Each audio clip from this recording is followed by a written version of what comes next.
Welcome to Big Brave Business. This is the podcast where we answer big questions reshaping entrepreneurship. I'm Sarah K. Heeter, and this is Season 3. Each week, I'm bringing on my friends, mentors, and some of the best thought leaders I know. We dive into bold, values-driven conversations about leadership, equity, ethics, and building businesses that actually make a difference. Ready to do business better? Let's dive in. Welcome back to Big Brave Business. Another new friend today. And selfishly, I'm just really excited to pick her brain. But without further ado, welcome to the podcast, Sofia Souiri. Thank you so much for having me tonight. Yeah, tonight, because there's a massive time difference between us. So at the time that we're recording this, it's like 3 p.m. where I am, but it's 11 p.m. where you are. Yeah, it's 11 p.m. Yeah, I love this about the internet, like the opportunity to connect with people and have these like big, brave conversations literally all over the world. That's so cool.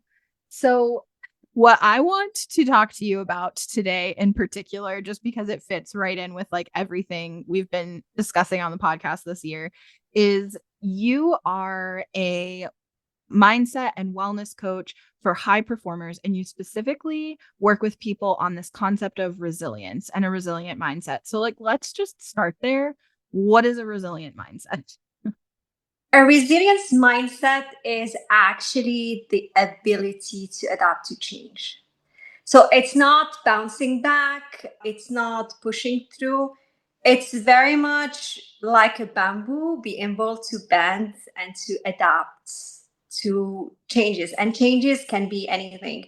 It can be challenges at work, it can be financial, it can be even personal relationships. And I make sure as a coach that I incorporate a bit of everything. And especially when it comes to entrepreneurs, usually the personal life, the finances, the business, they're all intertwined. There is no real, I would say, boundary, and everything is somehow related. So everything impacts, each area impacts the other area.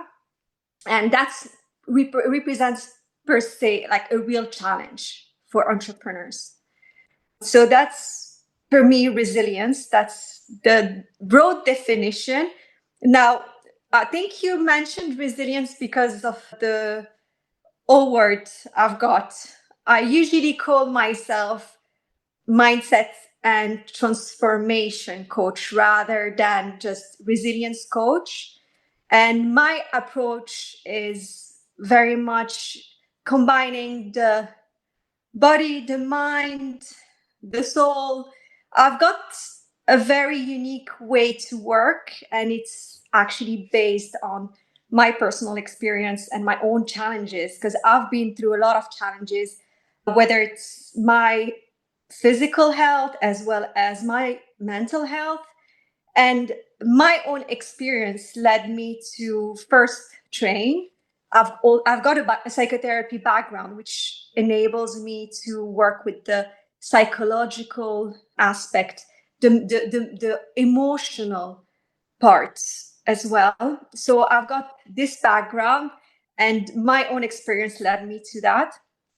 And I'm really passionate about helping high performers to find this inner alignment or inner balance where everything seems or everything feels natural, normal. There is a sense of calm. There's no chaos internally. And I feel like a lot of entrepreneurs are from the outside, everything looks great. But then there's this silence around mental health, around the real struggles. And what I'm doing and the approach I am using is very much operate from a place of alignment and learn to self-regulate. And I work with the nervous system, but I also work with the body a lot. Yeah, this is so interesting because even just your definition of resilience, I have heard people who have experienced significant trauma in their lives, whether it's in childhood or in adulthood, express that they don't like to be called resilient. Some people are really opposed to that word because they say resilience is not a choice. I'm resilient because I've had to be, and I don't wear it like a badge of honor. It's essentially like a trauma response. And I find this really interesting because you really specified that in the work you do, you are not referring to resilience as in overcoming or bouncing back. You're referring to resilience as in being able to manage change. And one of the things we talked about just a few weeks ago on the podcast with Diane Ortega is we were talking about grief in business and how when big changes, big pivots happen, which they do, they happen to everybody, right? For all kinds of reasons, whether it's by choice or whether it's circumstances that happen to you, we all experience change, and change puts us into this grief cycle. And so I feel like what I'm understanding from what you're saying is that resilience, the way you do your work with clients, is about being able to handle change. It's not just about handling change. Now, you've said something that I have to agree with, but not only agree, that I think is very relevant when it comes to entrepreneurs. Resilience is almost something that most entrepreneurs are, because that's, as you said, they've got to handle their business, they've got to handle life the way it is. So they do have to adapt, they do have to build coping mechanisms. And I think that's what you're trying to say, is that, okay, productivity is here, I can push through, I can even implement new habits and make sure that everything works. But in reality, there is something else. It's just a way to cope. It's not an actual alignment. It's not an actual feeling of I feel fulfilled, I feel connected to myself. It's more about I'm able to push, and I've got to push more and more and more, and I'm able to keep things together, but there is this feeling of there is something wrong inside. And that's, I would say, something that is almost a common trait. You referred at it as grieving. Grieving, I think, is just a step further. It's almost what you're telling me, is that I've done the work already. I brought up awareness, and I do identify it as grieving. Now, before all of this, there is first, okay, what am I doing now? What is really happening? Is it survival mode that I'm experiencing? Is it my identity now? What is really happening? And once you do this, because everything can seem to be amazing on paper, but then there is something that feels off, right? That feeling of I'm feeling disconnected. There is even symptoms, right? There is the mental health struggles are actually real. And this leads to people who actually do the work and do pause and say, okay, what is really happening now? Is it my way to cope?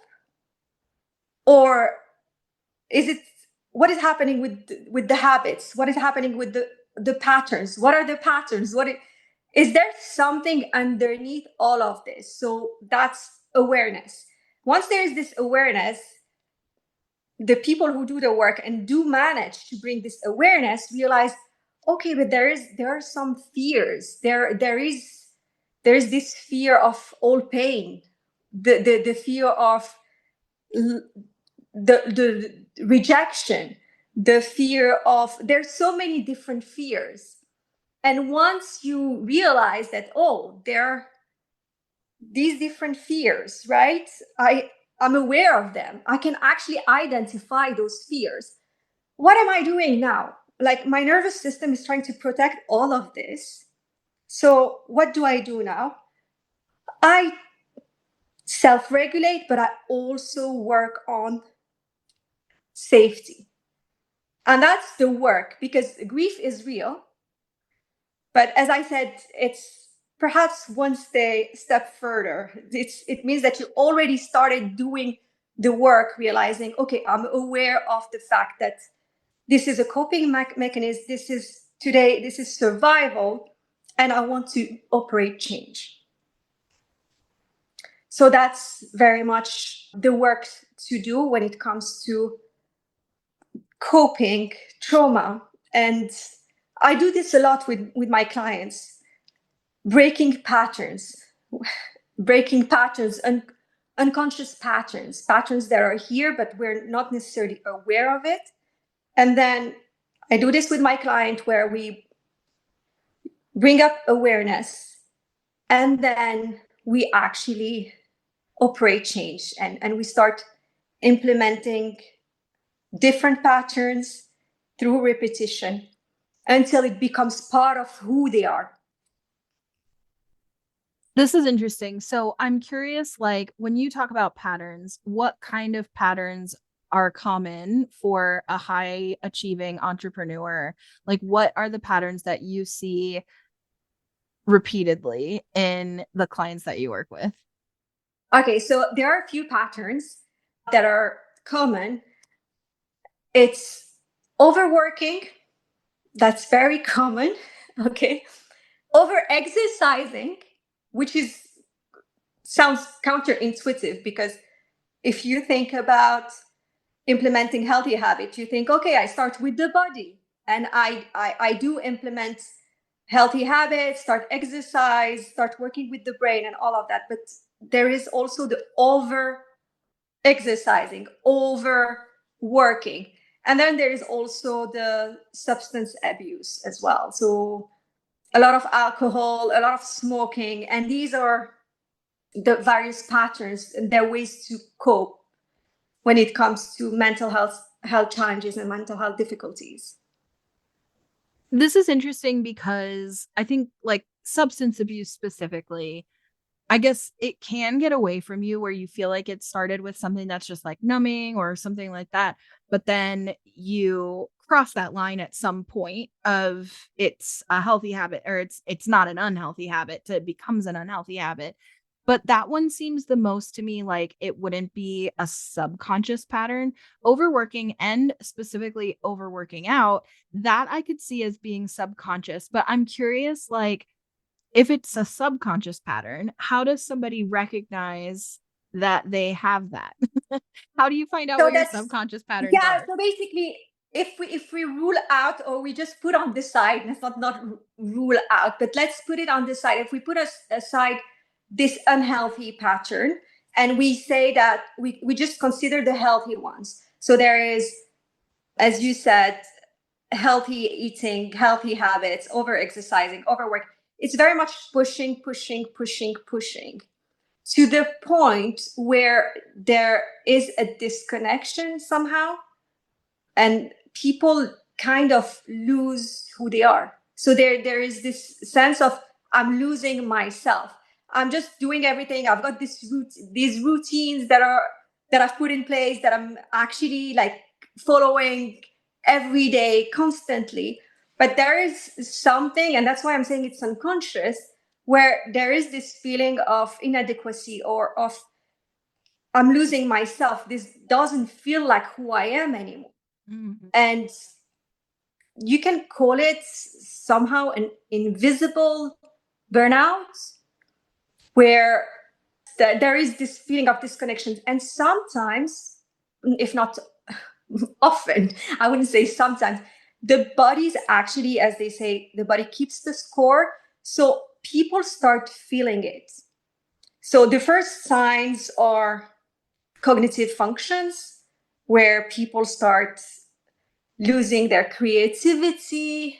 You're not as creative, you're not focusing as much, you start losing your memory as well, irritability, anxiety, stress, all of that. And then there's the actual, I can feel it in my body, there's the gut health, digestive system, the immune system, the cardiovascular system.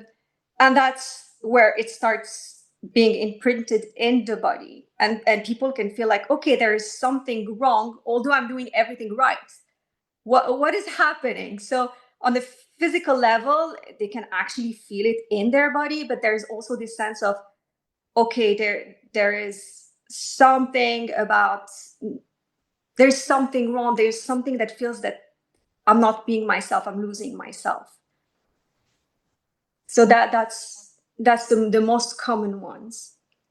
Okay. So a lot of what I'm hearing, and this is partially my own experience, has to do with, you mentioned specifically pushing, pushing, pushing. And I relate to that. And I know a bunch of people that I've had on the podcast, like I'm going through my mind of like people who have been on over the past year or two who I'm like, I'm going to send them this episode because I know they'll relate and I know they'll understand the feeling of like pushing, pushing. And so I'm curious about, like, one thing I've really been exploring this year is the concept of success, my relationship with success, what that means. And I think a big part of the, like, cognitive dissonance that you were talking about of like pushing is this sense of it's never enough. Like I will just continue. And what I've shared on the podcast before is like, I'll just continue to move the goalpost. If I set like an impossible goal, then I just push, push, push, push, push in the like self abuse of I'm so far from where that impossible goal is. And then it actually becomes at some point inevitable that I'm going to achieve that impossible goal. It's not impossible anymore. So now I actually have to move the goalpost to make that goal even higher. And at that point, then I still have to continue pushing. So I'm in this constant cycle of pushing, pushing, pushing. You're laughing. Okay. So Okay, no, I'm smiling. I'm not laughing. What you're describing is very much someone who's ambitious and someone who's determined. And you're very much describing the common qualities that entrepreneurs, especially successful ones, have, that is actually double sword edge. It's kind of, this is what enables me to perform and to be amazing at what I do. Yet the drawback is determination becomes, I don't know when to stop, right? And ambition is, I'm never done. It's never enough. I have to continue, continue, continue, continue. Now, what happens at the same time is that you build an identity around your work, around your business. Now, what does that mean? You build that identity around it, which means initially you started as, I'm excited, it's fun, I'm enjoying, I'm giving my best to it. It's like I'm creating something. So you've got the creativity, you've got the drive, you've got everything you need to make it a success, right? And then one failure happens, you've got stumbling blocks, and then you start questioning yourself. Am I good enough? What am I doing wrong? What is wrong with me? And this questioning initially is not very impactful, but you start building your identity around it, and then it becomes who you are. So then you are the failure. You are the person that is not good enough because you lost a client, because you lost a project, because you lost the funding. And what do you do with that? Then your mental health takes a toll, and then your body follows it. And then it's like a snowball effect, and you don't really know how to end this. Now, the great thing, and you're talking to me about your personal experience, is that you're asking yourself the correct questions. It's about the meaning. It's almost, what you're telling me is that almost like, oh, I forgot who I was. I forgot that initially what I started was because I was in line. I was aligned. I've done this. I've started this venture because it's who I am, because I have a purpose, because there is meaning. But in the process, because of the challenges, because of the difficulties, well, now it's about fear of failure. It's about fear of, losing it all, right? And you are, as you said, as I said, you are asking yourself the right questions, meaning, who am I if I fail? Who am I if I lose this business? Who am I? And these questions, who am I if I, as a person, what remains? If this business is gone, what remains? Is it the relationships, the health, the values? What is it exactly? And I believe that it is very important to ask yourself these questions, and that's what you're doing, to understand and realize, is that because this is my new identity, as most of entrepreneurs actually experience, my business is my identity. Yeah, I think that's really true. And I had a conversation with someone, I think I've mentioned this on the podcast before, but on a different podcast. I had a conversation with somebody who is a business broker, and she shared with me a statistic, and this might be US specific, I'm not sure, but she shared that like some insane amount of people, like something like 97% of people who sell their businesses are unhappy with the sale 1 year later. Like they describe themselves as unhappy a year later. And she said there's two big reasons why. One is because a lot of people make deals that they don't truly understand what the terms are they're agreeing to, and they thought they understood, but they couldn't have known how they would feel about those terms until it was actually real. And then they have regrets. The other big reason is exactly what you're saying, that they've internalized this identity piece around the business. And then by selling that business, the what's left question leaves them feeling insufficient. But I'm curious, Sophia, because one of the things, again, this is like totally my personal experience. Like I'm just using this as an opportunity to like, just this is how I use the whole podcast. I'm like, just teach me about me. So I feel like there's also been an internalized belief on my part long before I was an entrepreneur. I've carried it into entrepreneurship, which is that I've come to understand the real honest truth, and this is so harsh, is that I identify as a failure. I have identified as a failure since I was a child. It's kind of wild to the people around me because I am a hyper high achiever, a high performer, and I have this long list of accomplishments. I have a long resume. But like I have self-identified for pretty much as long as I can remember as a failure.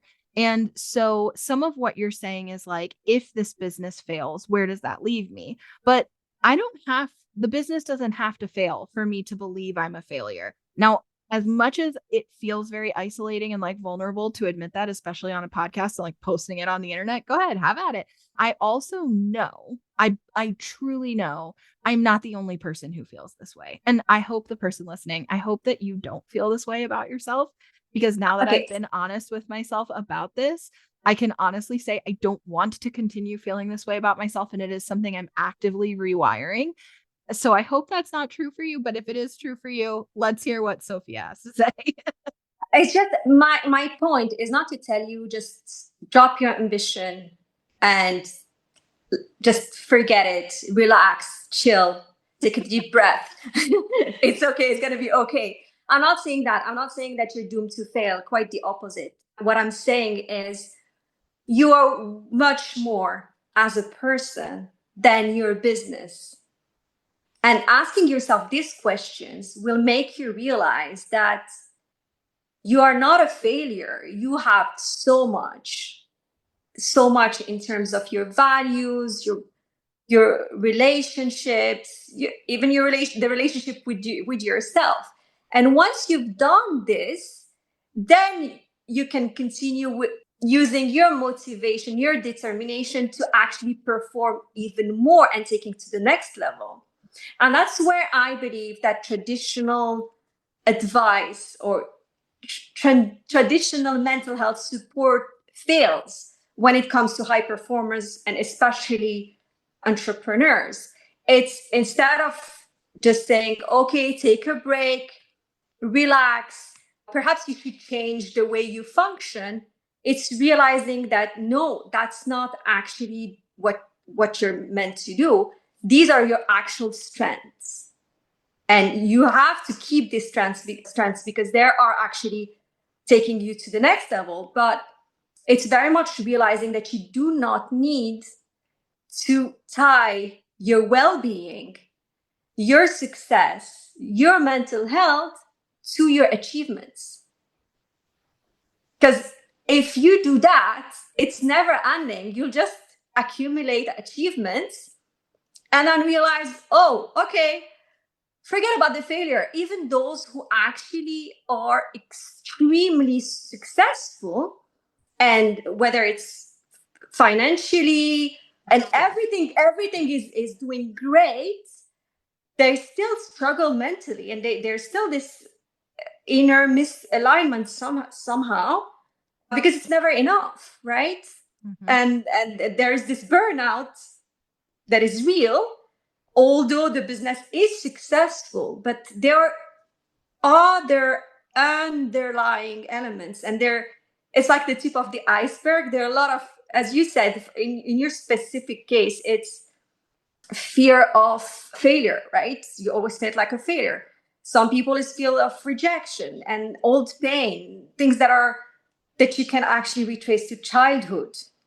And all of this is, let's try to uncover and unpack what is happening without actually making you a totally different person. We don't want to change you, actually. We want you to keep this drive. We want you to actually keep this determination, because it's also part of who you are. And that's what makes you, not only what makes you who you are, but it's also what makes you achieve great success.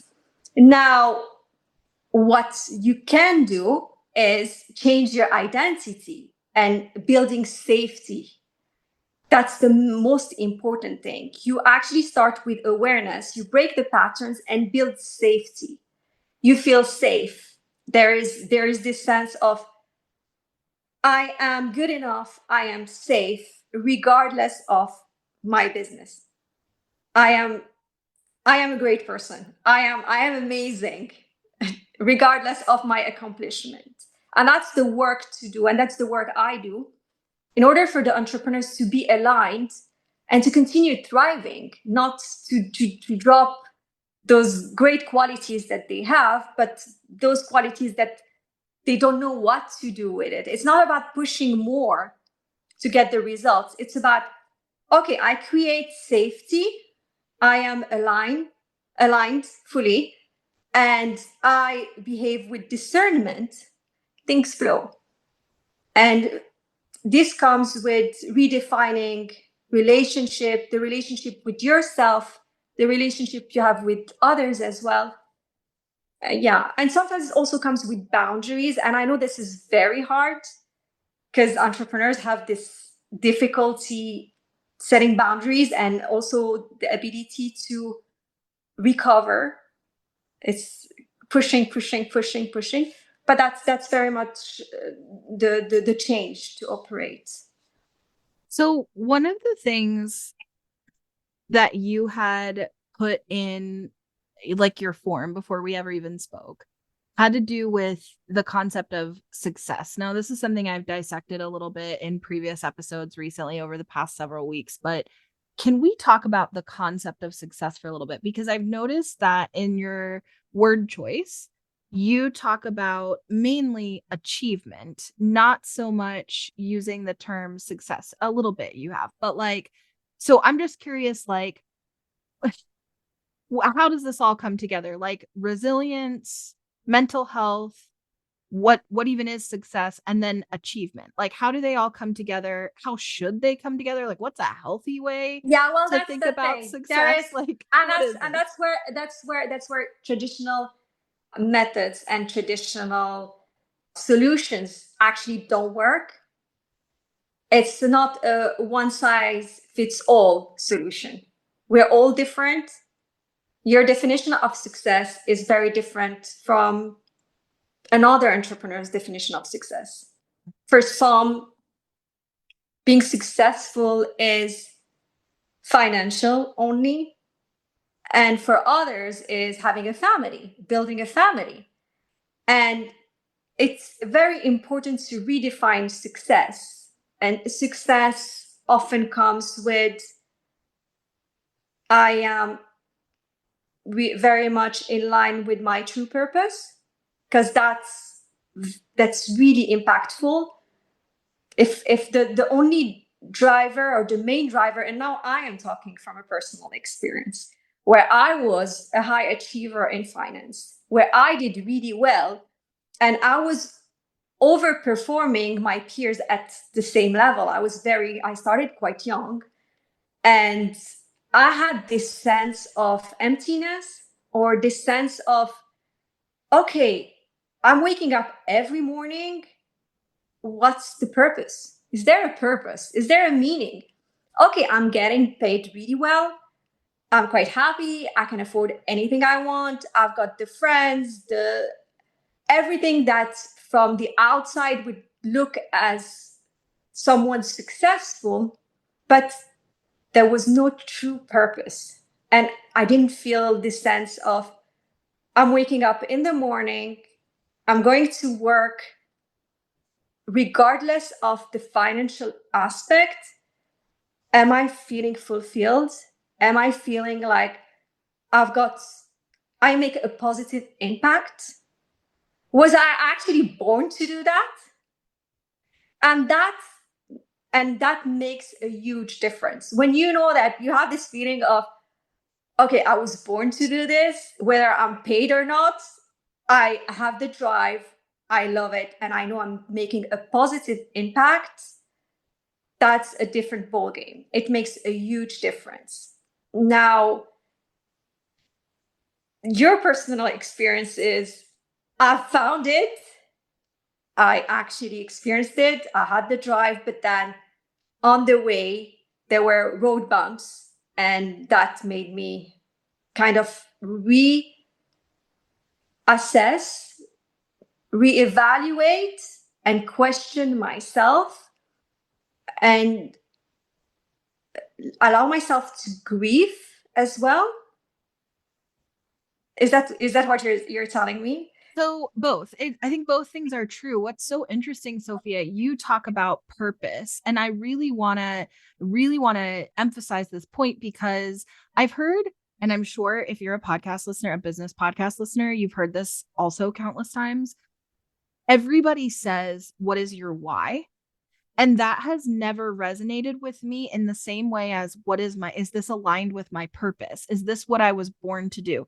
Because I truly don't believe anybody's purpose is to make a lot of money. Like, I don't think that's a purpose. I don't think that's why you were, whatever you believe in, whether it's an intelligent design, whether it's a random amalgamation of cells, like you weren't born and put on this earth as your unique self and your unique being so that you could make absurd amounts of money. That's not the purpose. But if you just say, what is my why?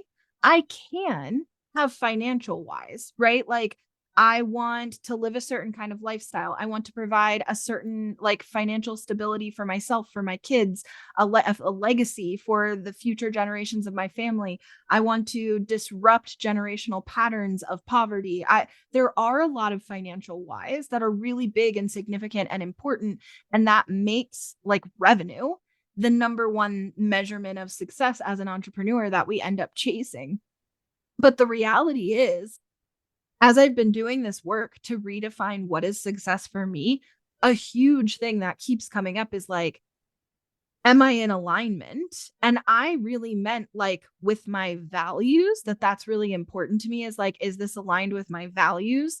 But I think that an even clearer point is like, what was I born to do? Who was I born to be? What is my purpose? That is so much clearer, as in like, my purpose is not about money. Money is just the vehicle. It's just the energy. It's just the driving force to make other things possible. But the what it makes possible, that's the purpose. And so like that just feels more clear. And I think, yes, to your point, like some people's answer to both questions, what is my why and what is my purpose, are going to be the same. It's going to be about like maybe being the best mom I can to this specific little person. Like that's what my purpose is. That's my why. That's what I feel I was born to do. That's a perfectly acceptable answer to both questions. But if that isn't your answer to why, then what is your why can be a little bit confusing or misleading, whereas what is my purpose is so clear. I love that. Yeah, it's very clear. So you've got the answer now, or Oh, are you well, getting I don't know. Listen, do we closer? ever Are have you the answers? are you I'm getting closer to definitely getting? closer. I think like such a big thing that I've been spending, thank you for asking. Such a big thing that I've been spending time on is like, what do I want to get to do? Like, what do I want my life to look like? And then also, yeah, being really aligned with core values. And that looks like being really, I was thinking about who am I outside of my business while you were talking, right? And I was thinking like what's left if you take the business out of it? Like what is it important to me to be? And it's like I want to be kind, I want to be good, I want to be giving, I want to make a positive impact on the people around me. And I think like all of that stuff, if I can be really clear about that, all of that stuff can show up how I show up in business as well. And so if the choices that you are making or you feel you're being pushed to make by coaches or the industry or books that you're reading or whatever it is, podcasts that you're listening to, make you feel like you have to make decisions outside of those things, then that's an opportunity to like stop and consider like, hang on, this is how I lose myself, right? Yeah, and it's also not mutually exclusive. You can have different many purposes. You can Yeah. also Yes. you can be born to be a mom, but also be a great entrepreneur, successful. And what Yes. happens is sometimes is you can lose yourself in the process and prioritize work, for example, or prioritize work and lose your what's meaningful for you, your relationships, your family, your willingness to become a mom, all of that. And that's Yes. when you start losing yourself. Yeah. And that's when it starts feeling misaligned. Yes. Something that my mom said to me, she'll be so proud if she listens to this episode. She was so spot on. As I've been dissecting some of this stuff and why I'm glad my corporate offer didn't work out and like why I shelved it, why I'm pausing it, whatever language you want to use, why I've decided not to continue to pursue that line of business for the time being is because she had said to me, this is an opportunity. Like when you think about like what's really important to you in business, like that never felt like you to me. She said, you're so driven by helping others by like I always say my mission, my company mission, not my mission, Podfox's mission is to amplify underrepresented voices. And she made callbacks to me being a little kid and like pulling people into my lunch group who like didn't have anyone to sit with or like standing up for people who were being bullied on the playground and she's like that's who you've always been. And so this whole concept of like amplifying underrepresented voices, that is so aligned with like who you are. That's so much closer to what is my purpose? What was I put here to do? What was I born to do? Who am I meant to be? Like it's that. And this corporate offer wasn't achieving that. It wasn't helping, it wasn't serving that mission or that purpose at all. It was still good business. It was a really good it is a really good idea. It's really well researched. It's really well messaged. It has the opportunity to make a lot of money, like an insane amount of money, but it isn't related to my mission and the person I would have to be in order to run a company of that size, delivering on that specific offer. That's not how I want to live. It's not what I want my days to look like.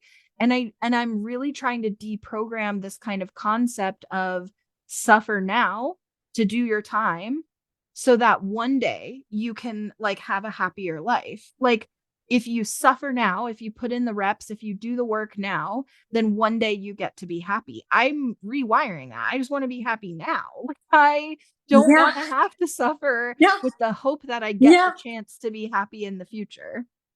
Well, you actually very much spot on. The questioning and being exactly who you were as a child. That's the work I do with my coaches, but that's also something I wrote a whole chapter about it called Returning to Your True Essence. That really describes my own journey, very similar to yours. How was I when I was a child, and what happened? Am I still that person? Am I? And you have to remember who you were and what you liked, what you the way you behaved, to understand your purpose. Now, I do not know if you are spiritual or not. It depends on the day. Okay, great. But there is something about your soul. What is your soul telling you? And perhaps you were not following your intuition, and you were Definitely. very much, okay, there is this deal or this contract, and I'm gonna sign it, and it's gonna be financially rewarding, but deep inside, or maybe your soul or something within was telling you, you know what, that's not even for you. What are you doing? And that's probably the reason why it didn't actually go your way. And perhaps it's a way to tell you, hey, pause. Maybe it's time for you to reassess. Are you really aligned, or is it misalignment and you are realigning? Because there's also this, I'm aligned, I'm misaligned, I realign. And what you're describing right now is very much, I'm realigning. And you seem to be sure and certain that this is what's happened and this is the reason why it went wrong. And now it's clear. And I know what I have to do. I know what brings actually this drive and actually makes you fulfilled. And another thing that you mentioned that I think is very important is being in the now. It's about presence. Whenever, you know what they say, whenever you live in the past, you're depressed. Whenever you live in the future, it's anxiety. It's very much the unknown, and you focus on one thing, it's the unknown. And I'm a high achiever. I need to control the outcome because that's what I do. That's what makes me like great. So there's this unknown. And how do I actually handle and manage this outcome? I need to have a clear answer of the outcome and when it's going to happen, how it's going to happen, all of that. And you're basically in the future when you do that, instead of being in the now and telling yourself, oh, I'm in the now, I'm actually enjoying the process. I am doing it with presence and I'm enjoying the process. And when you enjoy the process and you manage to be comfortable with this unknown, first of all, anxiety is gone because you're comfortable with, I don't know how it's going to happen. I don't know when it's going to happen, but I know it's going to happen. Meanwhile, let me be happy. I choose to be happy daily. It's a conscious choice. I am present. I do everything with presence. I'm enjoying. I'm feel fulfilled. The result, if you believe in spirituality, energy, all of that, you are enjoying the process. You still have this excitement. You're in the now. You accept your past, but the past is no longer present. It's behind. Now automatically flows, and then you start attracting great things. And the financial part is something that is natural and automatic that comes with it. That's the part that I'm really trusting right now. And I just shared last week, and I will reemphasize that. I think like such a big thing I'm trying to focus on now is like just this concept of chasing the fun. Like if it's fun, then that's as they say, a high vibe activity, a high vibration activity, right? And so like if it brings happiness, fun, dopamine, joy, like I'm chasing that. And so the things in business that feel fun and in life, right? Also outside of business. That's also been a huge part of it too, for sure. And So yeah, it's interesting. I can see we don't have time, but I can see there's also a potential slippery slope in just chasing things that feel good.